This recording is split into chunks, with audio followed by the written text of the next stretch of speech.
오늘 하나님의 말씀은 사무엘상 15장 1절로부터 16절, 15장의 전반부를 살펴보도록 하겠습니다. 하나님께서 우리에게 주시는 하나님의 말씀 무엇인지 사울의 불순종이라는 제목에서 교훈을 얻고자 합니다.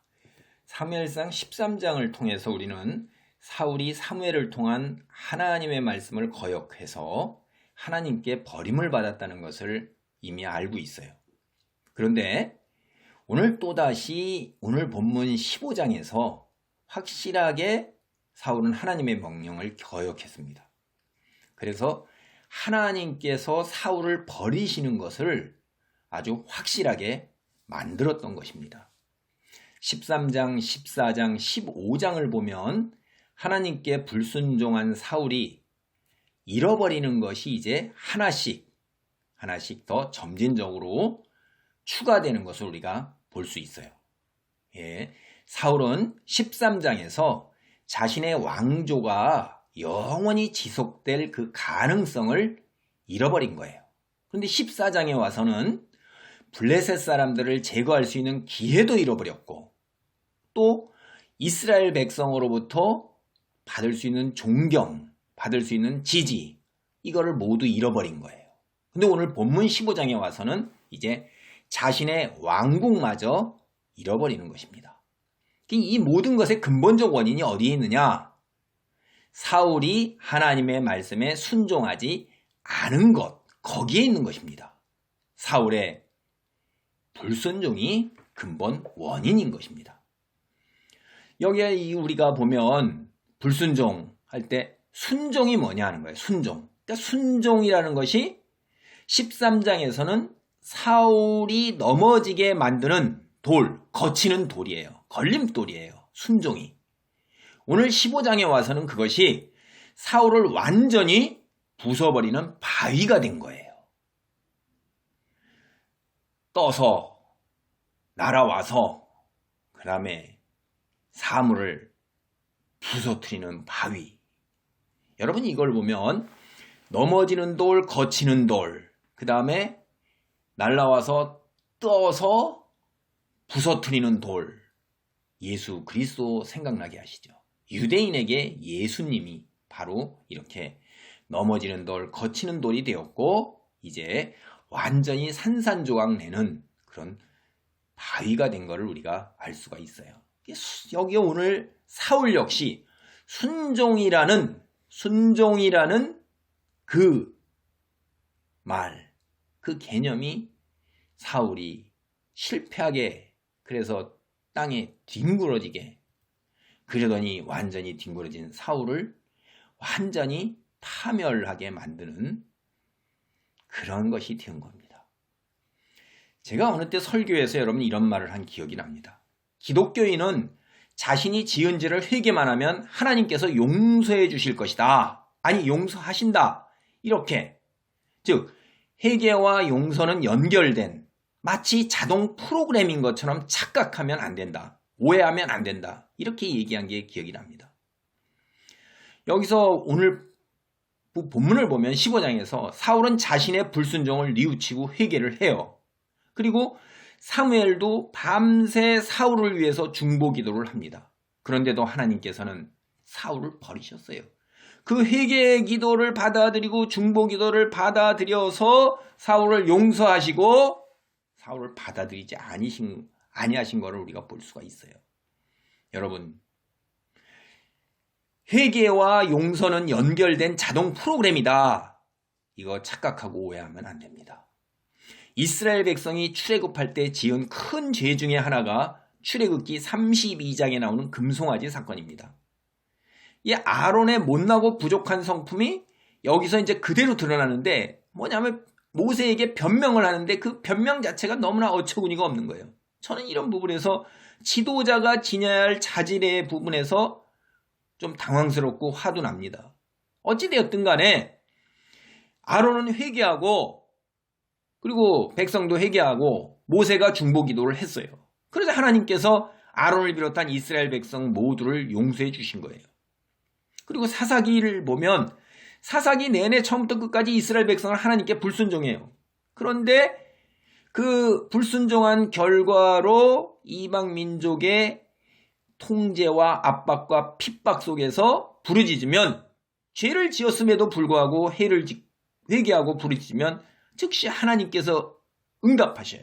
용서하시고 사사를 보내서 구원을 베푸시는 것을 사사기 전체를 통해서 내내 처음부터 끝까지 내내 그런 이야기예요. 구약 성경을 보면 거의 대부분 하나님께서 회개를 하면 용서해 주셔요. 우리가 이제 그렇다 보니까 자칫 기독교인은 죄를 짓더라도 회개만 하면 하나님께서 모두 용서해 주시는 것, 이걸로 오해하고 착각 속에 빠져들 수 있게 된 것입니다. 우리는 이거 똑바로 알아야 돼요. 지은 죄를 회개만 하면 자동적으로 하나님께서 모두 용서해 주신다. 그거 아닙니다. 회개와 용서가 자동적으로 연결돼서 수행되는 마치 자동 프로그램 같은 것이 아니라는 거예요. 용서는 누구에게 달려 있어요? 전적으로 하나님의 결정에 달려 있는 거예요. 여러분, 우리가 살아가는 세상에서도 이건 마찬가지입니다. 범죄자가 죄를 뉘우치고 용서를 구한다 해서 그 범죄자로 인해서 피해를 입은 피해자가 무조건 범죄자를 용서하는 일이 일어납니까? 현실에서?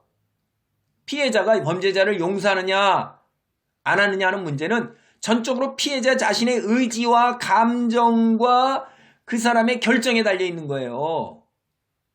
이러한 사실은 사무엘상 15장에서 사울왕이 하나님으로부터 또다시 버림받는 두 번째 사건 그대로 전하고 있는 것입니다.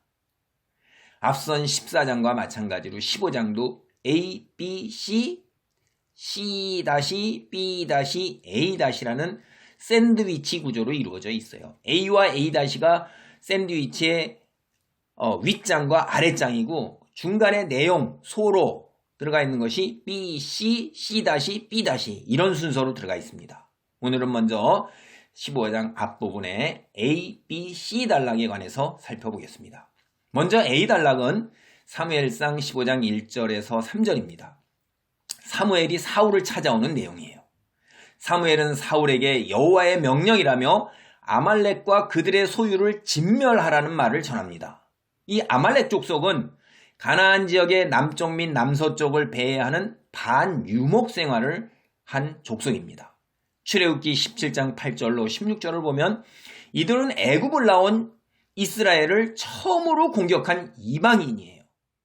신명기 25장 17절로 18절을 보면 행군하는 이스라엘이 뙤약볕에서 그 광야에서 지치고 힘들었을 때 그들은 특별히 노약자들과 여자들로 구성되어 있는 이스라엘 행군하는 진의 가장 취약한 뒷부분을 공격한 거예요. 여러분, 우리 전쟁 탱크 같은 것도 그렇고 장갑차도 그렇고 이렇게 대부분 보면 앞은 방탄으로 혹은 장갑이 30cm 막 이렇게 쇠가 두꺼워요. 그런데 뒷부분은 굉장히 얇습니다. 다 그렇게 두껍게 강하게 할 수가 없는 거예요. 무게가 너무나 나가기 때문에. 진도 마찬가지죠. 앞부분에는 가장 힘센 군인, 용감한 군인들이 배치되어 있지만 뒷부분은 앞에서 다 막아주니까 뒷부분은 이렇게 노약자와 여자들로 구성돼서 따라가기만 하면 되는 거예요.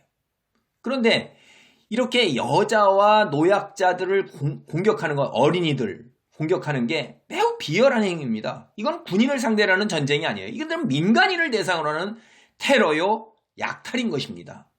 그래서 하나님께서는 그들의 만행을 문제 삼으시고 언젠가는 하늘 아래에서 그들을 완전히 제거하실 것이라고 출애굽기 17장 14절에서 오래전에 말씀하셨어요.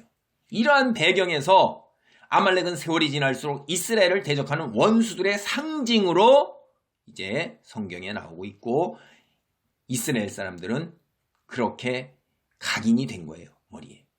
지금 아말렉을 치라는 명령, 지금 그들이 출애굽 때 이스라엘을 공격했던 그 일이 일어났던 일로부터 400년이 흐른 시간이에요.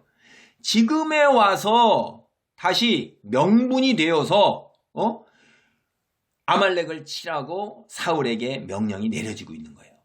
아주 오랜 지난 일이 오늘날에 와서 다시 들먹여지고 있는 것입니다. 이게 죄예요. 아말렉이 과거에 행한 잘못, 하나님께서 400년이 지난 후에도 응징하시겠다는 게예요. 죄는 꼬리표가 됩니다. 그 죄의 대가를 치르는 순간까지 시간과 장소를 초월해서 따라다니고 있는 걸 우리는 여기서 볼 수 있는 거예요. 근데 이것과는 대조적으로 우리가 다음 단락에서 보는 바와 같이 하나님 백성에게 베푼 호의, 이것 역시 오랜 세월이 지나도 여전히 기억되고 감사로 표시되는 거 우리가 볼 수 있어요. 근데 여러분, 우리가 여기서 한번 생각해보건 왜 하나님께서는 400년이나 전에 있었던 일을 다시 이제 들먹이면서 아말렉을 응징하고자 하시는가요? 그것은 그동안 이스라엘은 사사시대를 지나면서 세상의 다른 나라들과 같은 면모를 갖지 못한 거예요. 국가로서의 면모를 갖추지 못했어요. 근데 이제 이스라엘도 세상 나라처럼 국가의 면모를 갖춘 거예요. 왕을 세운 거예요. 이제 이런 일을 행할 만한 충분한 여건과 성숙이 이루어진 겁니다. 하나님께서 하시는 모든 일, 때가 있는 것입니다. 그래서 성경은 때가 있다고 얘기를 해요. 우리는 이 때를 잘 구별할 줄 알아야 돼요. 우리가 사는 지금 이 시기가 어떤 때입니까? 종말의 때입니다. 이스라엘이 독립을 해서 무화과 나무 가지가 연약해지고 갈수록 온 세상이 하나님을 대적하며 하나님을 떠나고 있습니다. 종말의 시기가 점점 가까이 오고 있는 거예요. 우리가 하나님께서 행하시는 일의 모든 때, 시기를 정확하게 알 수는 없어요. 그러나 징조를 통해서 종말의 징조는 알 수 있다고 예수님께서 말씀하셨어요. 우리가 때를 다 알 수 없다 해서 하나님께서 말씀하신 일, 성경을 통해서 우리에게 계시해 주신 일, 그게 안 일어난다고요? 그렇지 않습니다. 분명히 말씀하셨어요. 천지가 없어지더라도 결단코 하나님의 말씀이 한 점 1.1획도 땅에 떨어진 일이 없다고 이야기했어요. 우리는 믿고 기다리는 거예요. 그게 우리에게 주어진 일입니다. 오늘 본문을 보면 단락에서 진멸, 무서운 말이죠. 이 낱말이 8번이나 나오고 있어요. 구약 성경을 보면 진멸은 굉장히 흔한 개념이에요. 특별히 출애굽 이후 가나안 정복 때 많이 사용되었습니다. 여리고 성에 진멸이 선언되었고 아갈의 집안이 진멸을 당했어요. 때에 따라서 짐승을 살리고 사람은 죽이라, 이런 진멸의 수위가 조절된 것을 우리는 볼 수 있습니다. 근데 오늘 본문에서 보면 사무엘은 남녀노소를 비롯한 모든 사람과 그들의 모든 짐승까지 죽이는 철저한 진멸을 요구했습니다. 아말렉을 진멸하라는 명령으로 시작되었는데도 15장의 사건이 끝날 무렵에는 오히려 사울이 진멸을 당하는 이런 기가 막힌 그리고 안타까운 일이 벌어지고 있습니다. 사무엘상 15장 1절입니다. 사무엘이 사울에게 이르되 여호와께서 나를 보내어 왕에게 기름을 부어 그의 백성 이스라엘 위에 왕으로 삼으셨은즉 이에 왕은 여호와의 말씀을 들으소서. 사무엘은 이스라엘의 왕 사울의 의무가 뭔지를 확실하게 이야기하고 있는 거예요. 핵심이 뭐냐? 바로 동사 듣다를 중심으로 핵심이 전해지고 있어요. 사울이 하나님께 버림받은 것은 그 무엇보다도 그가 하나님의 음성을 듣지 않았기 때문에 그런 거예요. 듣지 않았기 때문에. 이스라엘 왕은 백성 위에 군림하는 세상 나라의 왕과는 다릅니다. 하나님 언약 공동체 구성원의 한 사람이에요. 그러므로 언약 공동체 구성원 모두가 그러하듯이 이스라엘의 왕 역시 여호와의 말씀을 귀담아 들어야 하는 거예요. 구성원의 한 사람이기 때문에. 사무엘은 이 사실을 상기시켜서 사울 내 자신의 위치와 분수를 확인시켜주는 거예요. 그러면서 하나님의 말씀을 전하는데 참 안타깝게 사울은 하나님의 말씀을 들으려 하지 않아요. 우리는 어때요? 여러분, 우리가 이런 거 잘 압니다. 우리가 평상시보다도 훨씬 더 우리 주위에서 너무나 흔하게 물이 넘쳐나는 때가 홍수 때예요. 그런데 이 홍수 때에 오히려 우리의 생명을 유지시키는 먹을 만한 물이 귀해요. 이게 세상의 이치예요. 오늘 우리는 말씀의 홍수 속에 살고 있습니다. 텔레비전, 라디오, 인터넷, 유튜브, 블로그, 교회 홈페이지, 이 수많은 매체 속에서 말씀의 홍수 속에서 살아가요. 그런데 우리는 하나님의 말씀보다도 내 귀에 듣기 좋은 말씀만 골라 들으려 하고 있지 않은가? 생명의 말씀을 따라 거룩한 삶을 살고자 하기보다는 세상이 주는 평안에 안주하고 세상의 것들을 누리고자 하고 있지 않은가? 이거 한번 생각해 봐야 돼요. 사울은 그랬습니다. 그래서 하나님께 선택받았음에도 불구하고 결국에는 버림을 받고 망한 것입니다. 오늘 본문의 두 번째 B단락은 사무엘상 15장 4절로 9절입니다. 하나님의 말씀에 따라 사울이 아말렉 사람들을 친 내용이에요. 사울은 21만 명이라는 대군을 징병해서 아말렉 성에 이르렀습니다. 아말렉을 하윌라에서 애굽 앞 술까지 쫓았다는 것을 보면 당시 아말렉은 이스라엘 남쪽 광야에 살았던 것으로 보입니다. 거듭 말하면 그들은 출애굽 이후부터 꾸준하게 이스라엘을 괴롭혀 왔습니다. 출애굽기와 사사기 3장 13절, 6장 3절로 5절, 6장 33절, 7장 12절에 이런 사실이 나와 있습니다.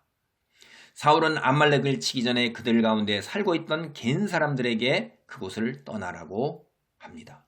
출애굽 때 이 족속이 이스라엘에 베푼 친절의 감사를 평하라는 행위였습니다. 아말렉 사람은 옛날의 죄로 인해 죽어나가고 겐 사람은 옛날의 친절 때문에 목숨을 유지하면서 이것이 대조를 이루고 있어요. 죄는 사망이고 하나님의 말씀에 따르는 것 생명임을 다시 한번 되새겨보게 됩니다. 사울은 아말렉 사람을 모두 죽이고 왕 아각하고 그리고 죽이기 아까웠던 좋은 짐승들 이걸 살려두었어요. 그러니까 왕 아각하고 값어치 있는 짐승들은 제외하고 나머지를 진멸했어요. 하나님 말씀에 전적으로 순종하는 것이 아니라 하나님 말씀을 자기 마음대로 해석해서 부분적으로 순종한 것입니다. 여기에는 사울의 교만함이 배경을 이루고 있습니다. 사울은 바로 앞선 전쟁에서 겨우 600명에 지나지 않는 사람을 거느렸어요. 그런데 지금은 21만 명을 거느리고 있어요. 비교가 안 되죠. 현실적으로 군사적 힘의 우위를 점하는 거예요. 현실에서 하나님을 의지하지 않더라도 자기가 거느린 21만 명이라는 군대의 힘만으로도 전쟁을 치르고 승리를 만끽한 거예요. 현실에서 21만 명이라는 군대 사실 하나님께서 복을 주신 겁니다. 근데 사울에게는 하나님께서 주신 복이 오히려 하나님에 대한 순종을 갉아먹는 올무가 돼서 교만함으로 인도하는 징검다리가 된 거예요. 여러분 성경을 보면 우리가 주의할 게 교만, 오만, 거만, 방자 계속해서 경고하고 있고 이거 주의해야 돼요. 인간이 교만한 순간 하나님이 주신 복 주신 자리 거기에서 굴러 떨어지는 겁니다. 다음 단락을 보면 사울은 전쟁의 승리에 도취해 교만함을 스스로 드러내고 있어요. 15장 12절이에요. 그게 자기를 위하여 기념비를 세운 거예요. 자기를 위하여. 기가 막힌 거죠. 기가 막힌 거죠. 여호와 하나님께 감사하고 여호와 하나님이 우리에게 은혜 베푸신 것을 후손 대대로 기억하기 위하여 세운 게 아니에요. 여호수아는 길갈에다가 12부족을 상징하는 요단강을 건넌 것을 대대 후손이 기억하도록 기념비를 세운데 여기는 자기를 위해서 기독교인은 잘 나갈 때일수록 평안할 때일수록 더욱더 죄에 대한 경계를 치지 말아야 돼요. 교만함에 빠지지 않도록 조심해야 한다는 말입니다. 여러분 우리는 우리 위치와 분수를 잘 알아야 합니다. 공동체 내에서 사회에서 혹은 조직에서 아무리 지도자의 자리를 꿰어차고 있다 할지라도 여전히 하나님 앞에서는 그 피조물이에요. 인간이에요. 구성원의 한 사람일 뿐이라 이 말이에요. 모든 인간 위에 올라서 있다 할지라도 위에 하나님 한 분이 계시다는 것 이거 잊어서는 안 된 거예요. 제가 비유적으로 말하면 우리 사람이 보기에 들에 나가서 여왕개미이든 군대장관이든 개미일 뿐이에요. 왕이나 군대장관이 대단한 것은 자기 개미들끼리 사이에서 통하는 거지 우리 인간이 볼 때 개미라 이 말이에요. 하나님이 보실 때 우리는 공동체의 한 구성원일 뿐이에요. 왕이라 할지라도 그렇다 이 말이에요. 예외가 없는 것입니다. 하나님의 말씀을 듣고 순종해야 되는 건 마찬가지라 이거예요. 지도자이기 때문에 왕이기 때문에 우리는 예외가 아니라는 거예요. 사무엘상 15장 8절로 9절입니다.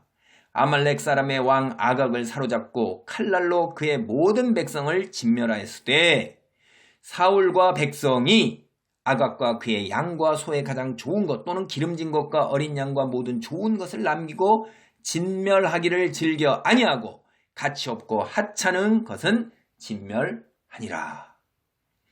사울은 왕으로서 백성과 함께 좋은 짐승은 남기고 쓸모없고 가치 없는 것들만 골라서 진멸했어요. 사울은 자신의 행동을 다음 단락에서 합리화하고 정당화하고 있어요. 그러나 아무리 합리화하고 정당화한다 할지라도 하나님 말씀에 순종하는 것보다 더 설득력을 지닐 수는 없습니다. 하나님을 설득하고 하나님의 선지자 사무엘을 설득할 수 있는 것은 세상의 관점에 따른 논리와 정당화와 합리화가 아니라는 거예요. 오로지 믿음에 따라서 하나님께 순종하느냐의 여부였던 것입니다. 그러므로 하나님의 말씀을 따르지 않는 사울을 하나님께서 버리신 것은 지극히 당연한 것입니다. 이건 세상에서도 마찬가지예요. 우리가 살아가는 세상에 한번 보세요. 조직사회나 교회 공동체나를 막론하고 지도자의 목소리를 청정하지 아니하고 권위 있는 사람의 그 권위에 순종하지 아니하고 자기 멋대로 자기 방식대로 해석하고 행동하고 자기 행동을 갖다가 합리화하고 정당화하면서 지도자와 다른 사람을 설득하려고 하는 사람을 세상에서도 받아들이냐 이 말이에요. 대통령이 내린 명령, 그 다음에 세상에 국회에서 만든 법, 장관이 내린 행정 조치를 안 받아들이면서 그건 잘못된 거라고 그러고 자기 멋대로 자기 방식대로 해석하고 행동하고 그 다른 모든 사람들을 설득하고 선동하는 사람, 이게 그 공동체 안에서 존재할 수 있냐 이 말이에요. 사울이 아말렉의 아각 왕을 살려둔 것, 이건 훗날 사무엘상 30장에서 아말렉이 다시 등장하는 걸 볼 수가 있어요. 그리고 먼 훗날 페르시아에서 이스라엘을 괴롭히는 하만이 아각의 후손으로 등장하고 있어요. 이게 이제 우리가 에스더서에서 나오죠. 여기에 사울이 아말렉 사람을 완전하게 진멸하였더라면 이 후손이 있을 수가 있을까요? 그렇지 않잖아요. 여기서 보면 사울은 아말렉을 진멸하라는 하나님의 말씀에도 순종하지 않았다는 걸 우리는 알 수가 있어요. 좋은 짐승 살려두었고 또 아말렉 왕도 살려두었어요. 요 사실에서 오늘 본문에 나오는 것만 봐더라도 아말렉 왕을 죽이지 않은 거, 이거 부분적인 순종이라 이거예요. 자기가 해석하고 자기가 결정한 거예요. 기독교인은 이 부분도 깊이 생각해 보아야 합니다. 하나님은 전적 순종, 온전한 믿음을 요구하셔요. 99.99%의 순종과 믿음이 아니라 100%를 요구하고 계셔요. 세상도 마찬가지입니다. 여러분 부부 사이에서 친구 사이에서 90%의 신실함 그리고 10%는 거짓과 속임수와 배반, 이게 통합니까? 평생 한 번만 사기쳐도 관계가 망가지고 그 한 번의 사기가 범죄가 되는 거예요. 인간 사이도 그러한데 하물며 창조주 하나님께 우리 인간으로서 피조물로서 이건 더욱 엄격할 수밖에 없어요. 하나님께서 그렇게 요구하시는 거예요. 오늘 본문이 이제 마지막 C단락은 사무엘상 15장 10절로 16절입니다. 사울이 하나님을 거역하는 내용이에요. 사울은 자신의 아말렉 원정에서 이룬 성과에 만족해하면서 헤브론에서 남쪽으로 15km 떨어진 곳에 있는 갈멜에 자신을 위해 기념비를 세우는 거예요. 이러한 행위는 제가 사울의 교만함을 드러내는 것이라고 앞서 말씀드렸습니다. 믿음과 전혀 상관없는 후손들이 하나님의 도우심을 기억하고자 만든 기념비가 아니고 하나님께 감사해서 예배하는 제단도 아니고 오로지 자신을 드러내는 거예요. 응? 자기를 위해서, 자신을 드러내기 위해서 그래야 하는 겁니다. 그리고 길갈로 돌아갔습니다. 길갈은 사울의 운명을 가름하는 장소가 됩니다. 거기서 선택도 받고 거기서 버림도 받아요. 오늘 본문을 보면 승리에 젖어 자축하는 사울을 바라보시는 하나님의 관점, 이건 사울과 다릅니다. 하나님께서는 사울을 왕으로 세우신 것을 후회하셨습니다. 여기서 후회하신다는 단어가 그래서 하나님의 계획에 차질이 생겼냐, 그걸 표현하고자 하는 게 아니에요. 어쩔 수 없이 사울을 심판해야 하는 시점이 이제 도달했구나 라는 것에 대한 하나님의 안타까움을 후회하신다는 단어로 표현하고 묘사하고 있는 것입니다. 상황을 판단한 사울, 밤이 새도록 상황을 판단한 이제 사울이 아니라 사무엘은 밤이 새도록 하나님께 사울을 위해 중보기도를 했어요. 근데 효과가 없었습니다. 아침에 사무엘이 사울의 진영에 들어서는 순간 사울은 잔치를 벌이다가 사무엘을 맞이해서 임무를 철저하게 완수했음을 선언했습니다. 그 말을 받아들이지 않는 사무엘, 그가 듣고 있는, 제가 듣다, 이게 핵심이라고 그랬죠. 앞에서 듣고 있는 짐승의 소리에 대해 반문해요. 사울에 대해서. 사무엘은 사울에게 여호와의 명령을 들으라 이렇게 명령했어요. 짐승들의 소리를 들으며 즐거워하는 사울에게 하나님의 말씀을 들으라 이렇게 말한 거예요. 계속해서 듣는 것과 연관된 말이 반복되고 있어요. 사무엘이 사울의 진영에서 듣는 것은 짐승의 소리뿐이었습니다. 사무엘상 15장 14절로 16절입니다. 사무엘이 이르되 그러면 내 귀에 들려오는 이 양의 소리와 내게 들리는 소의 소리는 어찌 됨이니까 하니라. 사울이 이르되 그것은 무리가 아말렉 사람에게서 끌어온 것인데 백성이 당신의 하나님 여호와께 제사하려 하여 양들과 소들 중에서 가장 좋은 것을 남기며 그 외의 것은 우리가 진멸하였나이다 하는지라. 사무엘이 사울에게 이르되 가만히 계시옵소서. 간밤에 여호와께서 내게 이르신 것을 당신에게 말하리이다 하니 그가 이르되 말씀하소서. 사울은 사무엘이 듣는 짐승의 소리는 백성이 아말렉 사람에게서 끌어온 것으로서 하나님께 제사하려 하여 가장 좋은 것을 남긴 것이라고 변명했습니다. 이 발언에서 사울은 자신과 다른 사람들 사이에 거리를 두고 있습니다. 앞서 구절을 보면 분명히 사울이 백성과 함께 한 일이라고 말하고 있는데 여기서 사울은 지금 자신과는 무관하며 백성이 한 일, 무리가 한 일이라고 잡아떼고 있는 거예요.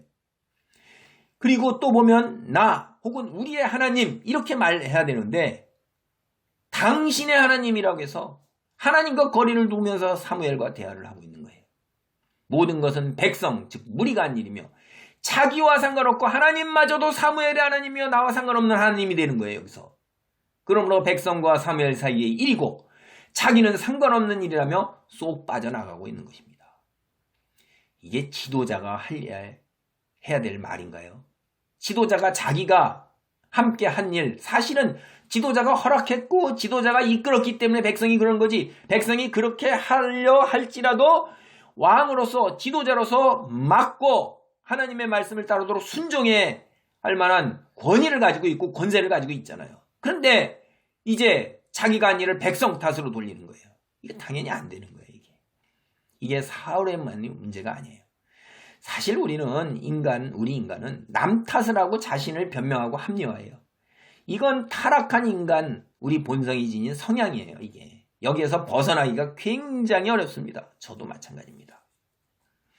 사울과 같이 타락한 인간의 본성에 비추어 보면 죄를 지은 인간은 대체 두 가지로 구분할 수가 있어요. 하나는 뻔뻔하게 내놓고 죄를 짓는 거예요. 그냥 그래서 어째 그려 하고 죄를 짓는 거예요. 또 다른 하나는 그 죄를 갖다 포장을 하면서 합리화하고 정당화하는 거예요. 마치 이것이 거룩한 것이요 선한 것이요 하나님의 말씀을 순종하는 것인 것처럼 옳은 것처럼 겉모습을 포장하는 거예요. 이런 사람은 죄를 그렇듯하게 포장해서 선한 것으로 하나님의 말씀을 따르는 거로 만들어버려요. 그냥 소위 이게 웃기는 말이지만 거룩한 변명, 거룩하다 이거는 이렇게 변명을 하는 겁니다. 자신의 죄를 덮는 거예요. 교회 공동체 안에서 이런 일들이 있습니다. 한 예를 들어보면 다른 사람들에게 치명타를 입힐 수 있는 이런 소문이 있어요. 이거를 간증이나 혹은 기도 제목이란 탈을 쓰고 이런 것들이 돌아다녀요. 때로는 자녀 학대가 성경적인 자녀 양육으로 탈바꿈을 하기도 해요. 또 이런 일도 있어요. 한번 생각해 보세요. 교회 일을 하기 위해서 회사의 근무 시간을 훔쳐요. 이게 하나님이 주의 일을 할 수 있도록 은혜를 베푸신 것, 이것처럼 둔갑해서 회자되고 합리화시키고 정당화시켜요. 근무 시간에 버젓하게 성경책을 꺼내서 책상에 올려놓고 있고, 이게 큰 믿음을 지닌 것으로 변장하기도 한다 이 말이에요. 이게 거룩한 변명이에요. 이게. 죄인데 참 기가 막힌 거죠. 상당히 많은 경우에 대부분의 죄는 일반적으로 우리가 생각하는 것처럼 확실하게 더럽고 가증스러운 모습으로 나타나지 않는 경우가 많습니다. 때로 죄를 짓는 순간에 죄가 아름다워 보이기까지도 합니다. 그러나 죄의 결과는 확실하게 추합니다. 사울이 백성들과 함께 자축하는 것 참 선하게 보일 수 있어요. 승전비를 세우는 것, 백성의 길을 세워주고 승리의 기쁨을 될 수가 있어요. 승전잔치를 밤새워 하는 것이 그들의 노고를 치하하고 즐기는 것이 될 수 있어요. 진멸 대신 값진 짐승을 끌어오는 것이 백성들의 마음을 흡족하게 하고 경제적으로 그것이 바른 일일 수 있어요. 그러나 결과는 대단히 추한 것입니다. 여기 보세요. 백성에게 죄를 돌리고 자신은 무관하다는 변명으로 일관하는 사울의 모습에서 왕의 그 품격을 찾아올 수가 있어요? 왕다운 면모와 위엄이 있습니까? 자신의 교만을 감추고 자신의 탐욕을 감추어서 포장을 하지만은 치졸하고 치사할 뿐이에요. 더럽고 추악한 모습만 드러나는 것입니다. 오늘 말씀을 정리합니다. 이 세상에서 우리가 누리는 것은 모두가 하나님의 은혜입니다. 주께서 내게 주신 것에 감사하고 세상 사람과 구별된 거룩한 삶을 살아가야 하는 것입니다.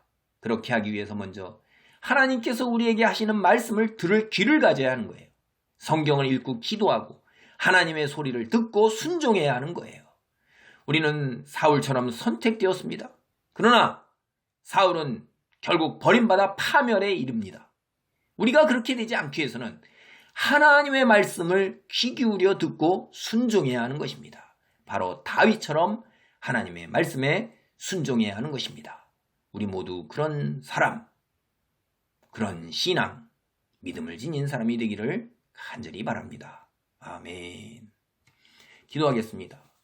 하나님 감사합니다. 하나님께 선택받았지만 결국 자기의 탐욕을 따르고 그럴듯하게 포장을 했지만 치졸함과 더러움과 추한 결과만을 드러내는 사울, 결국 하나님 버림을 받고 멸망에 이르게 되는 것을 봅니다. 이와 대조적으로 하나님 말씀을 듣고 순종하는 다윗은 주께서 이 땅에서도 승승장구하게 만드시며 안식과 평안과 큰 풍요로움 속에서 평생 누리는 삶을 살게 하셨습니다. 다윗과 같은 믿음의 자리에 있도록 하나님 붙드시고 보호하시고 아버지 하나님 인도하여 주옵소서. 예수님의 이름으로 기도하옵나이다. 아멘.